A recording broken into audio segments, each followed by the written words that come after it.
Hello students, welcome to law excellence IAS academy.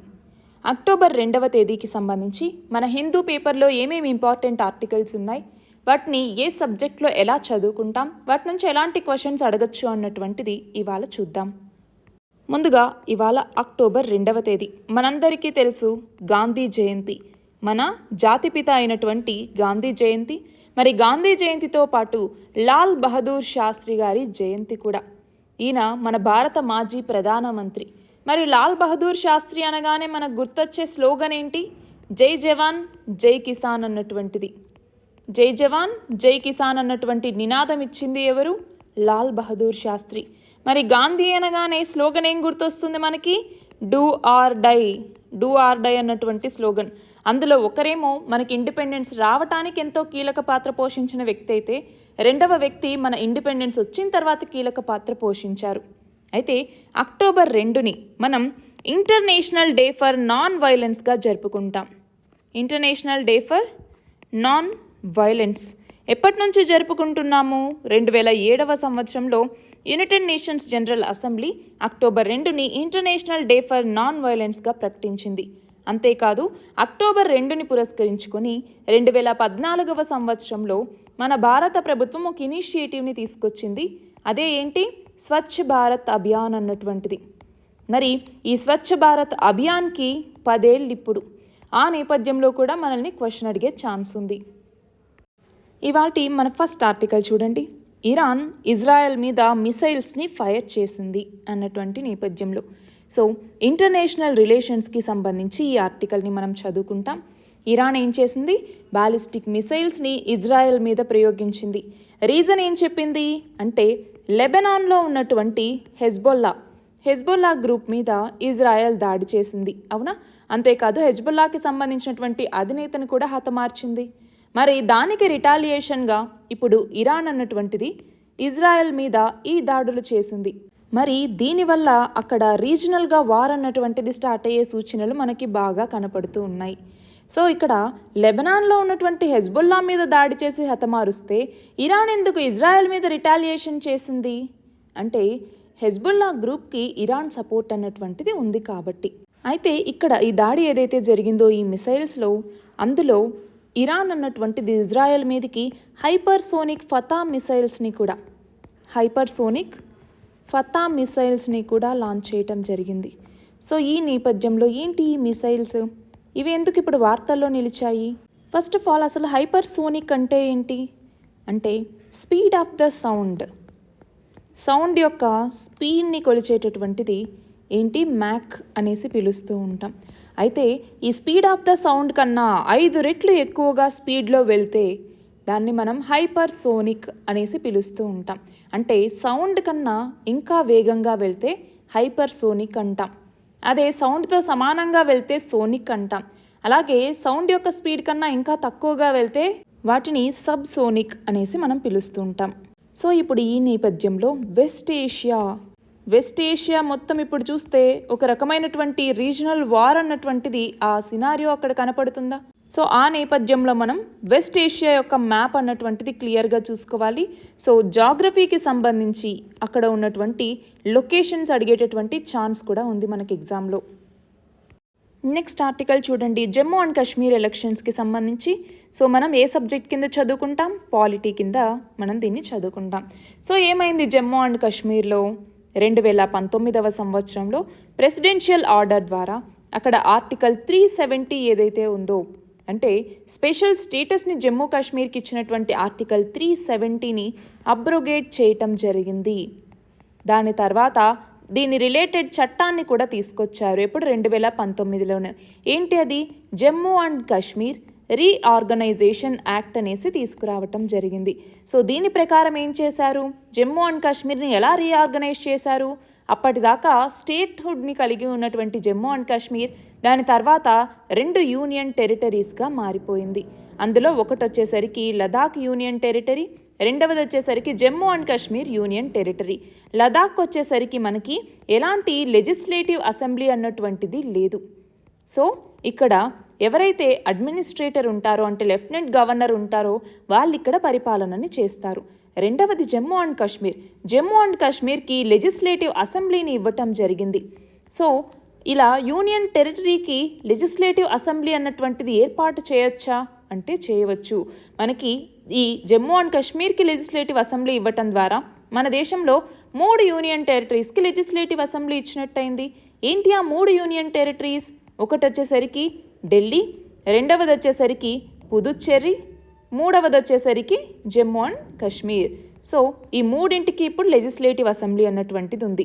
అలా 2019లోనే ఈ చట్టం ద్వారా లెజిస్లేటివ్ అసెంబ్లీని ప్రకటించిన ఎన్నికలు అన్నటువంటివి ఇప్పుడు 2024లో జరిగాయి. మరి ఈ నేపథ్యంలో అసలు జమ్మూ అండ్ కాశ్మీర్ లెజిస్లేటివ్ అసెంబ్లీలో మొత్తం ఎన్ని కాన్స్టిట్యుయెన్సీస్ ఉన్నాయి? అంతకుముందు ఉన్నటువంటి కాన్స్టిట్యుయెన్సీస్ని డీలిమిటేషన్ కమిషన్ని ఏర్పాటు చేసి ఆ కాన్స్టిట్యుయెన్సీస్ నెంబర్ని పెంచడం జరిగింది. సో ఇప్పుడు మొత్తం 90 కాన్స్టిట్యుయెన్సీస్ అంటే నియోజకవర్గాలు అంటాం కదా. సో 90 కాన్స్టిట్యుయెన్సీస్లో ఇప్పుడు ఎలక్షన్స్ని చేపట్టారు. అది కూడా 3 ఫేజెస్లో అనమాట. సో ఈ 3 ఫేజెస్ కూడా ఫినిష్ అయిపోయాయి. అక్టోబర్ 8కి రిజల్ట్స్ అన్నటువంటివి వస్తాయి. మరి ఈ నేపథ్యంలో ఇప్పుడు ఈ ఎలక్షన్స్లో మొట్టమొదటిసారిగా వెస్ట్ పాకిస్తాన్ రెఫ్యూజీస్ కూడా ఈ ఎన్నికల్లో ఓటు వేయటం జరిగింది. సో దీని పరంగా మనకి ఆర్టికల్ అన్నటువంటిది ఇంపార్టెంట్. సో ఇక్కడ వెస్ట్ పాకిస్తాన్ రెఫ్యూజీస్, అలాగే వాల్మీకీస్, అలాగే గూర్ఖాస్ వీళ్ళందరూ కూడా ఇక్కడ ఓట్లు వేశారనమాట. మరి ఇక్కడ ఇంకొకటి గమనించాలి. అది ఏంటి అంటే 2019లో ఇలా ఆర్టికల్ 370ని అబ్రగేట్ చేశారు. ఇది ఒక టెంపరరీ ప్రొవిజన్ మాత్రమే అన్నట్టుగా చెప్పటం జరిగింది. దాన్ని సుప్రీంకోర్టు కూడా అవును అన్నట్టుగా సపోర్ట్ చేసిందనమాట. మరి ఆర్టికల్ 370ని రద్దు చేసి 5 ఏళ్లు పూర్తయింది. మరి 5 సంవత్సరాల రద్దు తర్వాత భారతదేశంలో జమ్మూ అండ్ కాశ్మీర్ ఎలా డెవలప్ అయింది అన్నట్టుగా మనకి మెయిన్స్ పాయింట్ ఆఫ్ వ్యూలో క్వశ్చన్ అడగచ్చు. అలానే ఎలక్షన్స్కి సంబంధించి ప్రిలిమ్స్ పాయింట్ ఆఫ్ వ్యూలో క్వశ్చన్ కూడా అడగచ్చు. నెక్స్ట్ ఆర్టికల్ చూడండి, ఇండియా చైనా బార్డర్కి సంబంధించి. సో ఇంటర్నేషనల్ రిలేషన్స్లో ఇండియా అండ్ ఇట్స్ నైబర్హుడ్ అన్నటువంటి టాపిక్ కింద మనం దీన్ని చదువుకుంటాం. అయితే ఇక్కడ ఏంటి అనేసి మనం చూస్తే ఇండియాకి మరియు చైనాకి మధ్య బార్డర్ని ఏమంటాం? లైన్ ఆఫ్ యాక్చువల్ కంట్రోల్ అనేసి పిలుస్తూ ఉంటాం. అయితే 2020వ సంవత్సరంలో చైనా ఏం చేసింది? మన దేశంలోకి రావాలి అన్నట్టుగా ప్రయత్నించింది. సో 2020లో క్లాష్ అన్నటువంటిది జరిగింది. ఎక్కడ అంటే గల్వాన్ వ్యాలీ, లదాఖ్లో ఉందన్నమాట గల్వాన్ వ్యాలీ అన్నటువంటిది.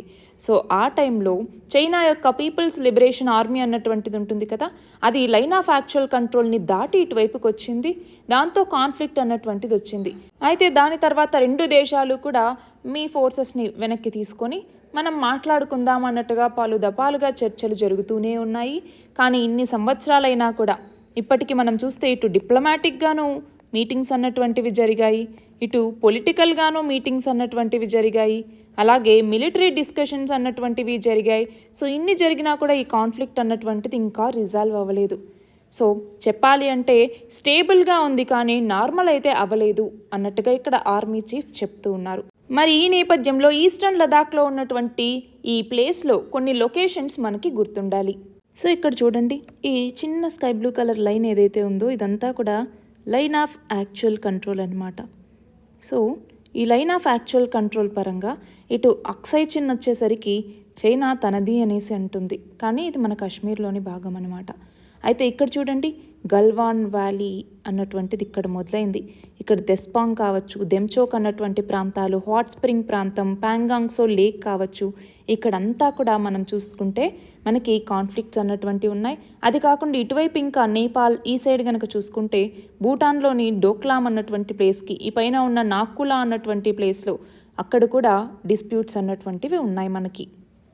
నెక్స్ట్ ఆర్టికల్ చూడండి, అంటార్కిటిక్ ఓషన్ని స్టడీ చేయబోతున్నారు అనేసి. సో దీన్ని మనము జాగ్రఫీకి సంబంధించి చదువుకుంటాము. అట్లానే సైన్స్ అండ్ టెక్నాలజీలో మన అచీవ్మెంట్స్ ఏంటి అన్నటువంటి టాపిక్ కింద కూడా చదువుకుంటాం. సో ఇక్కడ ఏమవుతుంది, ఇన్కాయిస్ అలాగే ఎన్సిపిఓఆర్. ఇన్కాయిస్ అంటే ఏంటి? Indian national centre for ocean information services అని పిలుస్తూ ఉంటాం. ఎన్సిపిఓఆర్ అంటే national centre for polar and ocean research అనేసి. సో ఇవి రెండు కూడా ఒక అండర్ వాటర్ గ్లైడర్ని లాంచ్ చేయబోతూ ఉన్నాయన్నమాట. ఎక్కడ లాంచ్ చేయబోతూ ఉన్నాయి అంటే భారతి అన్నటువంటి రీసెర్చ్ స్టేషన్ అన్నటువంటిది మనకు ఉంది. ఎక్కడ ఉంది భారతీ రీసెర్చ్ స్టేషన్? అంటార్కిటికాలో ఉంది. మరి ఈ అంటార్కిటికాకు దగ్గరలో ఆ రీసెర్చ్ స్టేషన్కి దగ్గరలో ఈ అండర్ వాటర్ గ్లైడర్ని ఉంచబోతూ ఉన్నారు. దేనికోసం అంటే అంటార్కిటిక్ ఓషన్ని స్టడీ చేయటానికి. అయితే ఇక్కడ మనం గమనించాలి, అది ఏంటి అంటే ఆల్రెడీ మనకి అంటార్కిటికాలో 2 రీసెర్చ్ స్టేషన్స్ అన్నటువంటివి ఉన్నాయి. ఏంటి ఆ 2 రీసెర్చ్ స్టేషన్స్ అన్నటువంటివి? అందులో ఒకటి వచ్చేసరికి ఇప్పుడు చెప్పుకుంటున్నటువంటి భారతి అన్నటువంటిది, అది కాకుండా రెండవది వచ్చేసరికి మైత్రి అన్నటువంటిది. అయితే ఇక్కడ భారతీ రీసెర్చ్ స్టేషన్ ఏదైతే ఉందో ఇందులో ఒక పోస్ట్ ఆఫీస్ని కూడా నెలకొల్పారనమాట. ఈ పోస్ట్ ఆఫీస్ అన్నటువంటిది గోవా పోస్టల్ డివిజన్ పరిధిలోకి వస్తుంది. సరే, అయితే ఇక్కడ అండర్ వాటర్ గ్లైడర్ అంటున్నాం. ఏంటి అండర్ వాటర్ గ్లైడర్? ఆల్రెడీ మనం చూస్తే ఇటు మన ఈస్టర్న్ కోస్ట్లోను ఇంకొక 2 గ్లైడర్స్ వచ్చేసరికి అరేబియన్ సీలోనూ ఆల్రెడీ ఉన్నాయి. ఇవి ఏం చేస్తాయి అంటే వీటి యొక్క కెపాసిటీ వచ్చేసరికి 15 కిలోమీటర్లు అటు ఇటు ట్రావెల్ చేయగలవన్నమాట. అంతేకాదు 1000 నుంచి 2000 మీటర్ల లోపలికి కూడా ఇవి వెళ్ళగలవు. సో రిమోట్గా వెళ్తాయి. 9 డేస్కి ఒకసారి ఇవి సర్ఫేస్ మీదకి వస్తూ ఉంటాయి. 9 or 10 డేస్కి ఒకసారి అలా సర్ఫేస్ మీదకి వచ్చి అక్కడ క్లోరోఫిల్ అన్నటువంటిది ఎలా ఉంది, అలాగే డిజాల్వ్డ్ ఆక్సిజన్ అన్నటువంటిది ఎలా ఉంది, అంతేకాకుండా మనకి అక్కడ సెలెనిటీ అన్నటువంటిది ఎలా ఉంది, టెంపరేచర్స్ అన్నటువంటివి ఎలా మారుతూ ఉన్నాయి, ఇలాగా మొత్తం పరీక్ష అన్నటువంటిది చేపడుతుంది. వాటికి బయోజియో కెమికల్ సెన్సార్స్ అన్నటువంటివి అమరుస్తారనమాట. ఇది బేసిక్ డేటా. ఇది కాకుండా ఇంకా ఎగ్జాస్టివ్ ఇన్ఫర్మేషన్ కావాలి అంటే అది ఎప్పుడన్నా మనం చూస్తే ప్రతి 9 monthsకి ఒకసారి అందులో బ్యాటరీ అన్నటువంటిది చేంజ్ చేస్తూ ఉంటామన్నమాట. అప్పుడు ఆ డేటాని మనం తీసుకుంటాం. అయితే ఇప్పుడు ఈ అండర్ వాటర్ గ్లైడర్ని మనం అంటార్కిటిక్ ఓషన్ని స్టడీ చేయడానికని అక్కడ పెడుతూ ఉంటే దీనివల్ల ఏంటి అంటే క్లైమేట్ చేంజ్ యొక్క ఇంపాక్ట్ అన్నటువంటిది ఎలా ఉంది, సో ఆ ఇంపాక్ట్ అన్నటువంటిది సీ లెవెల్ మీద ఎలా పడుతుంది, అంతేకాదు ఏమన్నా స్ట్రామ్స్ వస్తూ ఉంటే వాటి మీద సైక్లోనిక్ స్ట్రామ్స్ వాటి మీద ఎలా ఇంపాక్ట్ ఉంటుంది, అలాగే ఓషన్ వేవ్స్ మీద ఎలాంటి ఇంపాక్ట్ అన్నటువంటిది ఉంటుంది, అలాగే ఓషన్ యొక్క ఎకోసిస్టమ్ మీద ఎలాంటి ఇంపాక్ట్ అన్నటువంటిది చూపిస్తుంది. సో వీటన్నింటినీ తెలుసుకోవటానికి ఇది చాలా ఉపయోగపడుతుంది. సో త్వరలోనే దీన్ని ప్రయోగించబోతూ ఉన్నామన్నట్టుగా ఇక్కడ చెప్తూ ఉన్నారు. సో మనకి ఎగ్జామ్ పాయింట్ ఆఫ్ వ్యూలో ప్రిలిమ్స్కి సంబంధించి రీసెర్చ్ స్టేషన్స్ గురించి అడగచ్చు, ఈ అండర్ వాటర్ గ్లైడర్ ఇవి అడగచ్చు. బట్ మేజర్గా మనకేంటి క్లైమేట్ చేంజ్కి సంబంధించిన ఇంపాక్ట్స్ గురించి తెలుసుకునేటప్పుడు సో ఇలాగా ఓషన్స్ని స్టడీ చేయటం ద్వారా కూడా క్లైమేట్ చేంజ్ యొక్క ఇంపాక్ట్ గురించి తెలుసుకోవచ్చు అన్నటువంటి పాయింట్ ఆఫ్ వ్యూలో ఇది ఉపయోగపడుతుంది. నెక్స్ట్ ఆర్టికల్ చూడండి. ఉమెన్ ఎంటర్‌ప్రెన్యూర్‌షిప్ ప్లాట్ఫామ్కి సంబంధించి ఫస్ట్ స్టేట్ చాప్టర్ అన్నటువంటిది లాంచ్ చేయటం జరిగింది. దీన్ని మనం ఏ సబ్జెక్ట్ కింద లింక్ చేసుకుంటాము అంటే గవర్నెన్స్ కింద లింక్ చేసుకుంటాము, అలాగే ఎకానమీకి లింక్ చేసుకుంటాం, ఎస్ఏ మరియు ఎథిక్స్కి సంబంధించి కూడా దీన్ని లింక్ చేసుకుంటాం. సో ఉమెన్ ఎంపవర్మెంట్కి సంబంధించి, జెండర్ ఈక్వాలిటీకి సంబంధించి, అలాగే ఎకనామిక్ గ్రోత్లో ఉమెన్ యొక్క రోల్ అన్నప్పుడు ఆ నేపథ్యంలో కూడా మనం వీటన్నిటికీ లింక్ చేసుకుంటాం అన్నమాట. సో ఇక్కడ ఏమైంది అంటే ఉమెన్ ఎంటర్‌ప్రెన్యూర్‌షిప్ ప్లాట్ఫామ్ అనేసి గవర్నమెంట్ లాంచ్ చేయటం జరిగింది. మరి గవర్నమెంట్ దేనికోసం లాంచ్ చేసింది అంటే ఉమెన్ ఎవరైతే ఉంటారో వాళ్ళ యొక్క ఎంపవర్మెంట్ కోసం గవర్నమెంట్ తీసుకొచ్చిన ఇనిషియేటివ్. సో ఉమెన్లో కూడా ఇంక్లూజివ్ డెవలప్మెంట్ అన్నటువంటిది రావాలి. ఉమెన్ ఎంటర్‌ప్రెన్యూర్స్ చాలా ఛాలెంజెస్ని ఫేస్ చేస్తూ ఉన్నారు. సో ఆ ఛాలెంజెస్ని ఎదుర్కోవటానికి వాళ్ళకి సహాయ సహకారాలు అందిస్తూ వాళ్ళ యొక్క బిజినెస్ గ్రోత్ని ఎన్హాన్స్ చేసుకునేలాగా వాళ్ళకి కావాల్సినటువంటి రిసోర్సెస్, టూల్స్ వీటన్నింటినీ అందించడం ద్వారా ఏమవుతుంది అంటే మనము ఈ యొక్క ఇంక్లూజివ్ డెవలప్మెంట్ని సాధించడానికి, ఉమెన్ ఎంపవర్మెంట్ని సాధించడానికి, జెండర్ ఈక్వాలిటీని సాధించడానికి ఉపయోగపడుతుంది అన్నటువంటి లక్ష్యంతో తీసుకొచ్చినటువంటిదే ఉమెన్ ఎంటర్‌ప్రెన్యూర్‌షిప్ ప్లాట్ఫామ్ అన్నటువంటిది. ఉమెన్ ఎంటర్‌ప్రెన్యూర్‌షిప్ ప్లాట్ఫామ్ అన్నటువంటి దాన్ని గవర్నమెంట్ తీసుకొచ్చింది, సెంట్రల్ గవర్నమెంట్. అయితే ఇప్పుడేమైంది, ఇది నార్మల్గా నేషనల్ లెవెల్లో అమలు చేస్తూ ఉండేవాళ్ళు. కానీ ఇప్పుడు స్టేట్ లెవెల్లో కూడా దీన్ని అమలు చేయాలి అన్నట్టుగా ఫస్ట్ స్టేట్ చాప్టర్ని తీసుకొచ్చారనమాట. స్టేట్ లెవెల్లో దీన్ని అమలు చేయటం కోసం. అలా ఫస్ట్ స్టేట్ చాప్టర్ని అమలు చేయబోతున్నటువంటి మొదటి రాష్ట్రం ఏంటి అంటే తెలంగాణ అన్నటువంటిది. దీని ద్వారా ఏంటి, ఇప్పుడు మనం ఫోకస్ ఏరియాస్ కనుక చూసుకుంటే వాళ్ళకి డిజిటల్ స్కిల్స్ అందించాలి, మార్కెట్ లింకేజెస్ ఎలా ఉంటాయో తెలియజేయాలి, ఫినాన్షియల్ సర్వీసెస్ని అందించాలి, దీని అన్నింటి కోసం. మరి ఇక్కడ దీనికి సంబంధించి నోడల్ ఏజెన్సీగా ఏది పనిచేస్తుంది, మనకి స్టేట్లో కూడా మనం గమనిస్తే నోడల్ ఏజెన్సీగా దీనికి సంబంధించి వి హబ్ అనేసి తీసుకొచ్చారనమాట. వి హబ్ అనేసి. సో ఇది నోడల్ ఏజెన్సీగా పనిచేస్తుంది. నెక్స్ట్ ఆర్టికల్ చూడండి, వక్ఫ్ బిల్ 2024కి సంబంధించి దీన్ని మనం పాలిటీలో చదువుకుంటామన్నమాట. పాలిటీలో ఇష్యూస్ రిలేటెడ్ టు కాన్స్టిట్యూషన్ అన్నటువంటి టాపిక్ కింద చదువుకుంటాం. సో ఇక్కడ ఏమైంది అంటే ఇంతకుముందు వక్ఫ్ యాక్ట్ అనేసి ఉండేదన్నమాట. ఎప్పుడు తీసుకొచ్చారు? 1995వ సంవత్సరంలో. సో దానికి కొన్ని మేజర్ చేంజెస్ని ప్రపోజ్ చేస్తూ union minister of minority affairs ఒక బిల్లుని లోక్సభలో ప్రవేశపెట్టారు. అదే వక్ఫ్ అమెండ్మెంట్ బిల్ 2024 అన్నటువంటిది. కానీ అపోజిషన్ నుంచి ఇది చాలా క్రిటిసిజంని ఫేస్ చేసింది. దాంతో దీన్ని ఒక జాయింట్ పార్లమెంటరీ కమిటీకి రెఫర్ చేశారనమాట. మరి ఈ నేపథ్యంలో అసలు వక్ఫ్ లేదా వక్ఫ్ ప్రాపర్టీ అంటే ఏంటి? ఇక్కడ వక్ఫ్ అనేటటువంటి దాన్ని మనము ఒక డీడ్ ద్వారా, అంటే ఒక ఇన్స్ట్రుమెంట్ ద్వారా, ఈవెన్ ఓరల్గా కూడా దీన్ని ఫామ్ చేయొచ్చు అనమాట. సో ఇది ఏంటి అంటే రిలీజియస్ అలాగే చారిటబుల్ పర్పసెస్కి లాంగ్ పీరియడ్ ఆఫ్ టైంలో యూజ్ చేసేటటువంటి ఆ ప్రాపర్టీ ఏదైతే ఉంటుందో దాన్ని వక్ఫ్ అనేసి పిలుస్తారు. సో ఒక్కసారి ఆ ప్రాపర్టీ అన్నటువంటిది వక్ఫ్ అనేసి పేరు పెట్టారు అంటే దాని క్యారెక్టర్లో ఎప్పటికీ చేంజెస్ అన్నటువంటివి రావు, దాన్ని ఎప్పటికీ రివర్స్ చేయలేరనమాట. సో వక్ఫ్ ప్రాపర్టీ అంటే ఇప్పుడు ఏంటి? ఇది ఏదైనా ఒక చారిటబుల్ ఎండోమెంట్ అన్నటువంటిది, అది కూడా ఇస్లామిక్, మనకి దేవాదాయ భూములు అనేసి పిలుస్తూ ఉంటామా? సో అలాగా ఇస్లామిక్ లాకి సంబంధించి వక్ఫ్ ప్రాపర్టీ అనేసి ఉంటుందన్నమాట. సో ఒక్కసారి దేవునికి మనం ఇచ్చాము అంటే దాన్ని వెనక్కి తీసుకోలేము.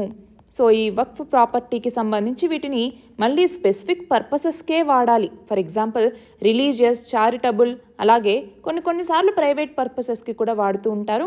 కానీ దీని యొక్క ఓనర్షిప్ అనేది కంప్లీట్గా గాడ్కే ఉంటుంది. సో ఇప్పుడు కొత్తగా అమెండ్మెంట్ బిల్ అన్నటువంటి తీసుకొచ్చారు. ఈ అమెండ్మెంట్ బిల్లో ఏముంది, ఎందుకని ఇంత క్రిటిసిజంని ఇది ఫేస్ చేస్తోంది అనేసి మనం చూస్తే పేరు అన్నటువంటిది మార్చారనమాట. ఏమని? ఇంతకుముందు వక్ఫ్ అన్నటువంటి నేమ్తో ఉండేది కదా. సో ఇప్పుడు దాన్ని unified Waqf management, empowerment, efficiency and development act అనేసి మార్చేశారు. అలాగే రిజిస్ట్రేషన్ కూడా ఇంతకుముందు అంత కంపల్సరీ కాదనమాట ఇక్కడ రిజిస్ట్రేషన్ అన్నటువంటిది. బట్ ఇప్పుడు ఈ వక్ఫ్ ప్రాపర్టీస్కి సంబంధించి రిజిస్ట్రేషన్ అన్నటువంటిది కంపల్సరీ చేశారు. అది కూడా డిస్ట్రిక్ట్ కలెక్టర్స్ ఆఫీస్ ఎవాల్యుయేట్ చేసిన తర్వాతే ఆ రిజిస్ట్రేషన్ అన్నటువంటిది జరుగుతుంది. అంతేకాదు ఇక్కడ వక్ఫ్కి సంబంధించి క్రియేషన్ కూడా ఇంతకుముందు ఎలాంటి ఎక్స్ప్లిసిట్ ప్రొవిజన్స్ ఉండేవి కాదు. కానీ ఇప్పుడు ఏంటి, మనకి ఫర్ ఎగ్జాంపుల్ ఆ ప్రాపర్టీ యొక్క లాఫుల్ ఓనర్ ఎవరైతే ఉంటారో వాళ్ళు మనకి పూర్తి ట్రాన్స్ఫర్ చేస్తే తప్ప దాన్ని వక్ఫ్ అనేసి క్రియేట్ చేయలేము అన్నటువంటి ప్రొవిజన్. అంతేకాదు ఏదైనా ఒక డిస్ప్యూట్ వచ్చిందనుకోండి వక్ఫ్ ల్యాండ్కి సంబంధించి, దాంట్లో ఇంతకుముందు వక్ఫ్ ట్రిబ్యునల్ అనేసి ఉండేదన్నమాట. ఆ ట్రిబ్యునల్ బదులుగా ఇప్పుడు ఏం చేశారు, డిస్ట్రిక్ట్ కలెక్టర్ ఎవరైతే ఉంటారో, అంటే ట్రిబ్యునల్ బదులుగా ఇప్పుడు ఆ డీసీ ఆ ప్రాపర్టీని వక్ఫ్ ప్రాపర్టీనా లేకపోతే అది గవర్నమెంట్ ల్యాండా అన్నటువంటి ఆ నిర్ణయం తీసుకుంటారు. అంతేకాదు ఇంతకుముందు వక్ఫ్కి సంబంధించి ఓరల్ రికగ్నిషన్ అనేటటువంటిది ఉండేది. కానీ ఇప్పుడు ఒక వ్యాలిడ్ వక్ఫ్ నామా అన్నటువంటిది లేనిదే ఆ ప్రాపర్టీని డిక్లేర్ చేయరు. అలాగా అంటే ఓరల్ డిక్లరేషన్ అన్నటువంటిది ఇప్పుడు లేదు. అంతేకాదు ఈ వక్ఫ్ నామా లేదు అనుకుంటే ఆ వక్ఫ్ ప్రాపర్టీని ఇప్పుడు సస్పెక్ట్ చేసేటటువంటి అధికారం కూడా ఉంటుంది. అయితే ఇంతకుముందు అపీల్ చేసుకోవాలి అనుకుంటే వక్ఫ్ ట్రిబ్యునల్ గనక తీర్పిస్తే దాన్ని అపీల్ చేసుకోవాలి అనుకుంటే ఆ వక్ఫ్ ట్రిబ్యునల్ యొక్క అపీల్ అన్నటువంటి చెల్లుబాటు అయ్యేది కాదు. ఆ ట్రిబ్యునల్ యొక్క డెసిషనే ఫైనల్గా ఉండేది. కానీ ఇప్పుడు దీన్ని అపీల్ చేసుకోవచ్చు. హైకోర్ట్స్కి అపీల్ చేసుకునేటటువంటి ఆ ఫెసిలిటీ అన్నటువంటిది ఇప్పుడు ఇచ్చారు. అంతేకాదు ఆడిట్ అన్నటువంటిది ఇంతకు ముందు ఉండేది కాదు. వక్ఫ్ ప్రాపర్టీస్కి సంబంధించి ఇప్పుడు ఆడిట్ని తీసుకొచ్చారు.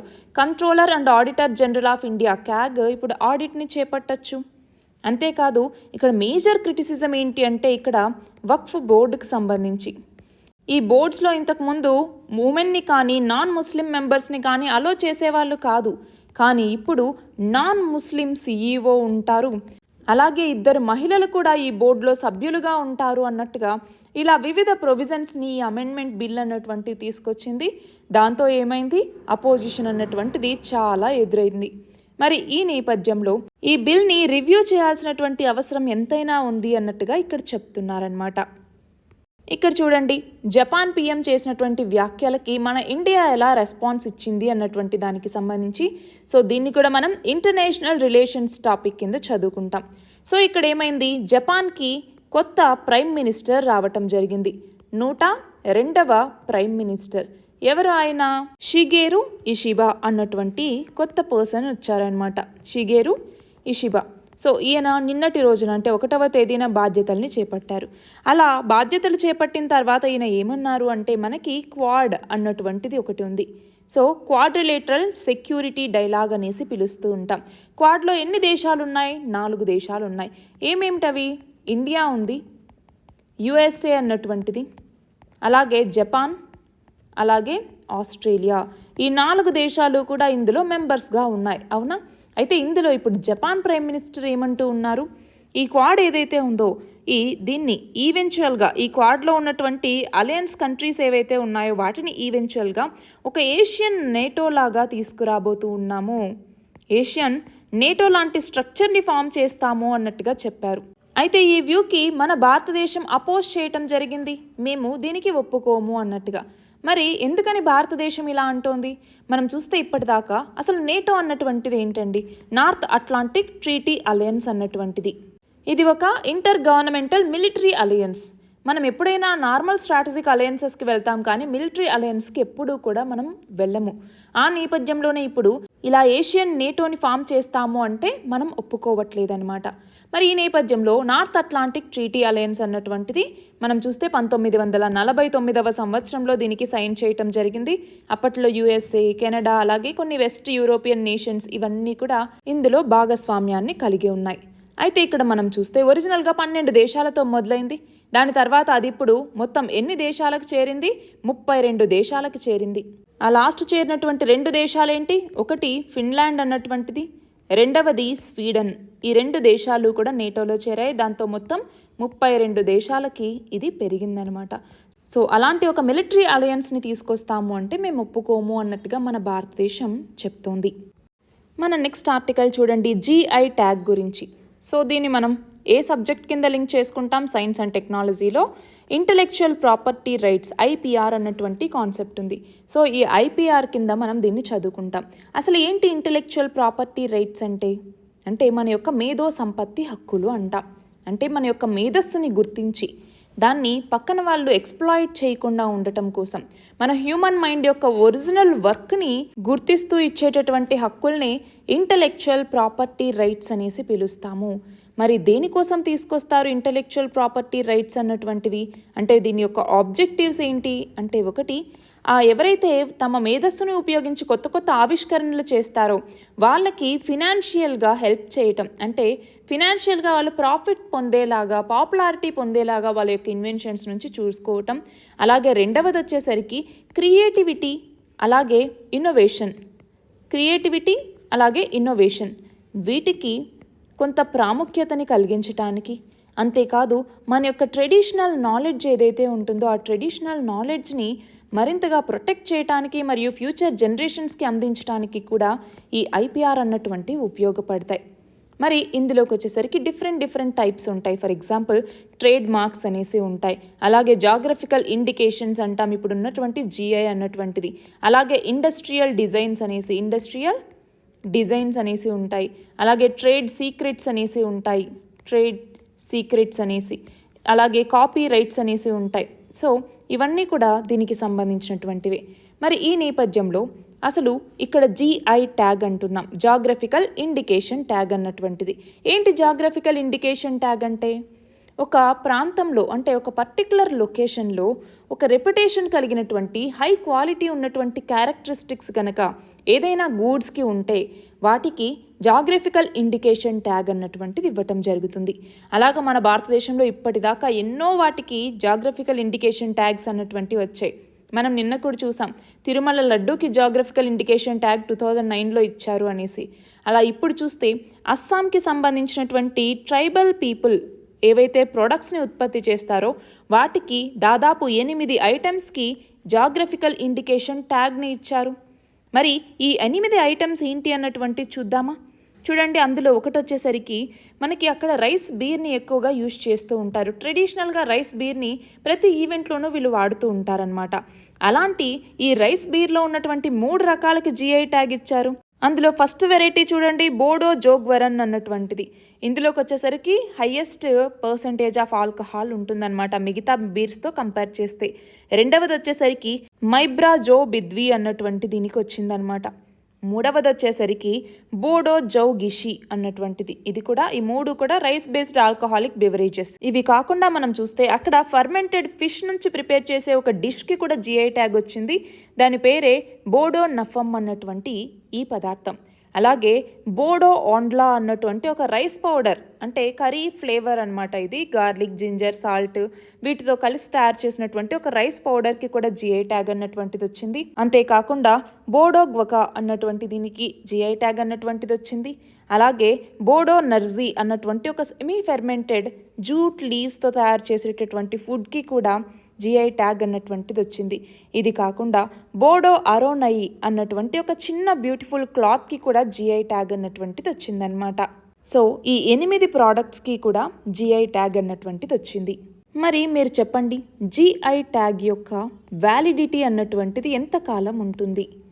వ్యాలిడిటీ ఎంతకాలం ఉంటుంది అన్నటువంటిది, అలాగే దీన్ని రెన్యూ చేసుకోవచ్చా, మళ్ళీ ఇది రెన్యూబులేనా అన్నటువంటిది మీరు కామెంట్ సెక్షన్లో ఆన్సర్ చేయండి. నెక్స్ట్ చూడండి, నిన్న ఆల్రెడీ మనం చదువుకున్నాం తిరుమల లడ్డూకి సంబంధించి. సో ఆర్ట్ అండ్ కల్చర్లో భాగంగా దీన్ని చదువుకుంటాం. సో తిరుమల లడ్డూకి ఇందాకే అనుకున్నామా జిఐ ట్యాగ్ అన్నటువంటిది ఏ ఇయర్లో వచ్చింది? 2009లో జిఐ ట్యాగ్ అన్నటువంటిది వచ్చింది. అయితే ఆ ప్రసాదమైనటువంటి లడ్డూలో కల్తీ నెయ్యి అన్నటువంటిది వాడారు అన్నటువంటి ఆరోపణలు వచ్చినటువంటి నేపథ్యంలో ఆంధ్రప్రదేశ్ ప్రభుత్వం ఒక స్పెషల్ ఇన్వెస్టిగేషన్ టీమ్ని అపాయింట్ చేయటం జరిగింది.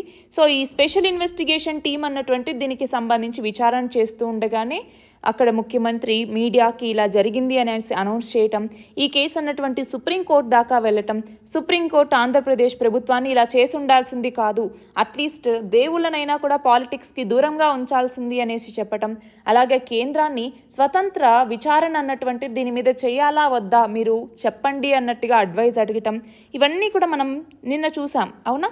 సో ఇక్కడ ఇప్పుడు ఏమైంది అంటే ఈ సిట్ ఏదైతే ఉందో ఈ సిట్ ప్రోబ్ అన్నటువంటిది ఇప్పుడు టెంపరీగా సస్పెండ్ చేయటం జరిగింది. అక్కడ ఏపీ డీజీపీ దీన్ని అనౌన్స్ చేశారనమాట. సో ఆ కంటెక్స్లో ఈ ఆర్టికల్ని మనం చూస్తున్నాం. సో ఇవి ఇవాల్టి మన important articles. All the very best and thank you very much.